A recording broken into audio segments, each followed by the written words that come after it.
এখানে এখনকার যে পরিবেশ, এই পরিবেশে কিন্তু তাকে কাজ করতে সবচেয়ে সুবিধা। কিন্তু তার ক্ষেত্রে কিছু কিছু লোক আছে, তারা এখনই ভবিষ্যতে কে আসবে তাদের তেল দেওয়া শুরু করছে।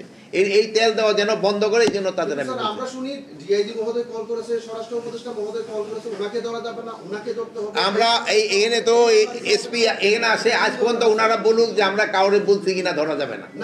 আপনার কথা আসতেছে না, কিন্তু এই যে উদ্যোতন থেকে কল করেছে, এখন হলো কি শোনে, এই মামলা নেওয়া যাবে। এখন হলো কি মন্ত্রণালয়ে যাই ঘটে ওই দোষটা চাপে আইসা ইসের উপরে, কি বলে উপদেষ্টার উপরে। কিন্তু এখানে তো বাহিনী, যেমন আমার ইসে আছে, স্বরাষ্ট্র দল 10টা বাহিনী আছে, আপনার কৃষিতে বুঝি 17টা রয়ে গেছে। মানে আপনারা ওই ওনাগর সমস্যাটা কিন্তু আমাদের কাছে আসে, কিন্তু অনেক সময় আছে যে সমস্যাটা আমাদের কানে আসতে দেরি হয়। যেমন ধরেন যে এই যে যুগান্তরের যে রিপোর্টটা আসছিল, এই রিপোর্টটা তো ধরেন ঘটনা তো অনেক আগে ঘটছে, কিন্তু আমার তো উচিত ছিল এই চ্যানেলেই পাওয়া, আমাদের চ্যানেল, বাট আমরা চ্যানেলে তো এই খবরটা পাইনি।